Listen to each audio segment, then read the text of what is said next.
Sometimes in life, towns go down under. In this fairly new series, we look at towns that go down under. And when I say down under, I don't mean Australia. Reporting live at the scene, David Neal. When towns go down under.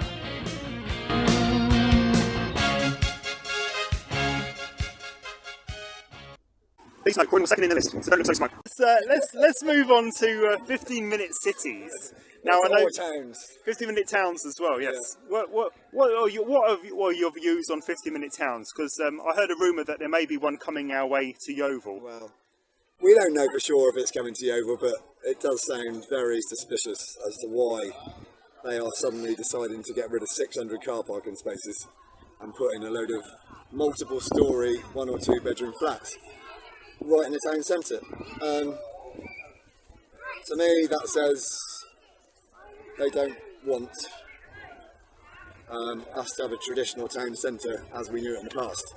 Hence why they're getting rid of shops, they're trying to close small businesses, and basically just want people living and working in the same location in the town centre, having a nice green open space where they can go out at lunchtime, so they can work from home. Yeah, they're allowed out at lunchtime to have a nice little wander around a nice green space in the middle of town and go back. So they're confined to their homes for 24/7. To me, it's going to ruin Yeovil. End of. Those lovely little car parks are all part of the place. Why get rid of such a, traditional part of Yeovil? It doesn't make sense to me. What do you think? Any thoughts? Sounds like a bit dodgy to me that they're getting rid of all those parking spaces. They don't want people in cars in town. That's right. No. So the clear message is we don't want people driving into towns. We don't want people parking. Would you agree, Paul?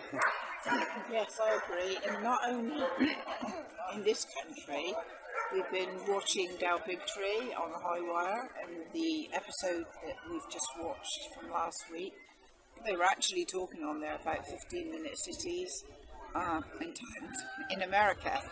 We also watched quite a bit to do with Australia, and they're talking about exactly the same things there. So it's not just in England, it looks like it's worldwide, and everyone is following the same pattern. To an interview this week with European MP Christine Anderson, she's warning us that people who are in power want more automation, less autonomy for humans, and again, therefore, more control. Here she is talking to the Epoch Times recently, and she lays out this agenda and see if this sort of seems familiar with this industrial change that the World Economic Forum is trying to sell us. Green certificate, the COVID pass, that was a test balloon to get people to having to produce some kind of a QR code, just getting people used to that. Now what they're slamming us with is these 15-minute cities. Make no mistake, it's not about your convenience. It's not that they want you to be able to, have all of these places that you need to get to very close. And it's not about saving the planet either, by the way. The 15-minute cities, they will have to have those before they can lock you down. And that's what we're talking about here. So in Great Britain, some county already passed legislation. They will be able to impose a climate lockdown. That's the next step. That's what we're talking about. So in order to do that, they will have to have these 15-minute cities. The next step then, of course, will be you are only allowed to leave your immediate area for, let's say, 2 or 3 times a year. So, but there's other people that may have more money, and they can actually buy your passings off of you. So guess what? The poor people will be left in these 15-minute neighborhoods, while the ones that are better off get to go wherever they want to go. So this is what we're talking about, Look at Saudi Arabia, for instance. They're pulling up Neom City.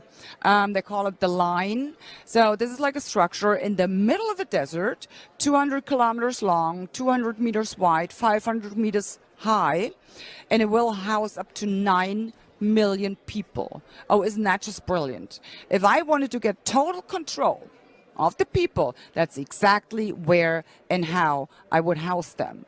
And then having them on a 3 meals a day prescription, well, guess what will happen if you do not do as you are told? They will probably cancel that. It's so easy. So that's what we're talking about. And when you really take all of this together, there is no other way for me to actually say this. It will be a complete impoverishment and enslavement of all the people. And I'm stating it so clearly because that's what it seems like and that's what it looks like to me.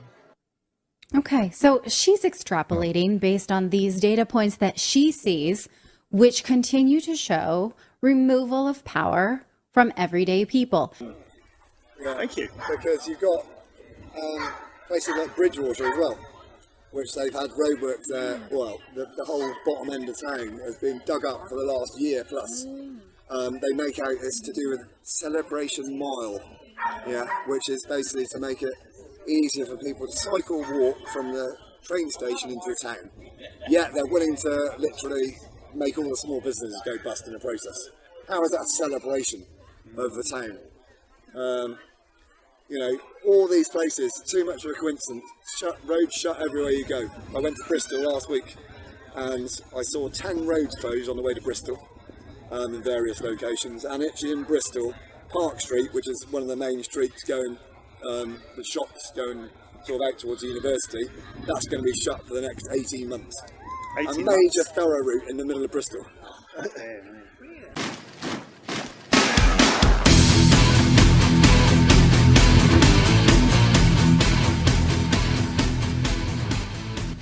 Down with this sort of thing. Careful now. Down with this sort of thing. Yeah.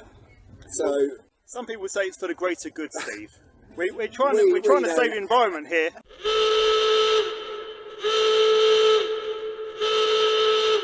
Oh yes. What are they doing? Why have they got to close it for that long? Absolutely crazy.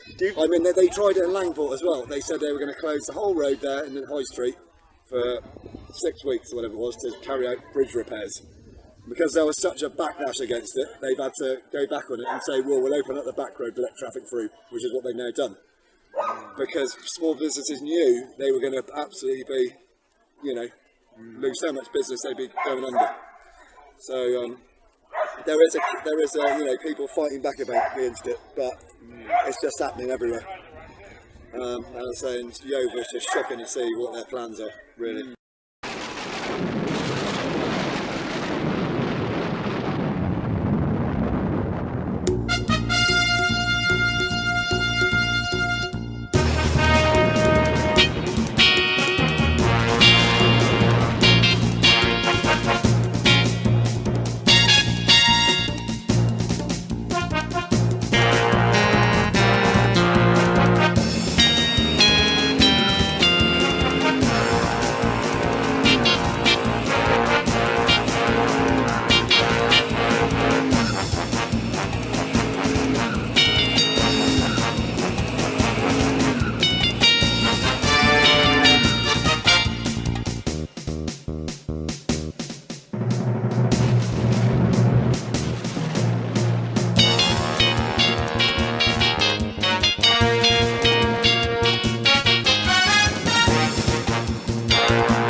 formation. Who are you?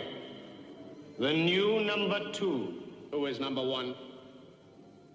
You are number 6. I am not a number. I am a free man. And do you feel this is partly to drive people out of shops and get everybody to go online to Amazon and eBay? Supermarkets. Use the big supermarkets instead of using independent shops. Definitely. That's true. I agree. Yeah. We're all in agreement. We are in agreement. This is a bench for freedom. The truth of bench. Truth bench. It's all going on this bench. No, but we see what they're doing. You know, they make out, it was all that news report the other day, making out it's all so innocent.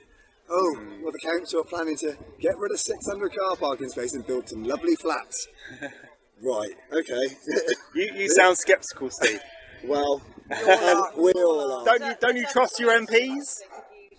There's Brownfield sites, there is a massive old cattle market site which has been empty for how long? Must be 10 plus years. And 20 years. Pittards. Both empty sites, yeah. That cattle market is right near the town centre. They could easily have a massive development there. There is no reason why they need to do it over 4 existing car parks.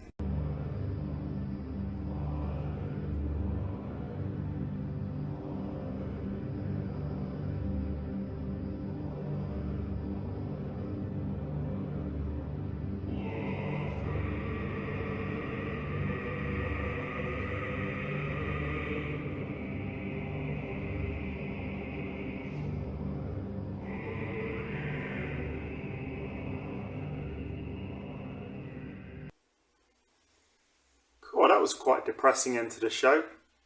So, well, let's end with something funny. That would be nice.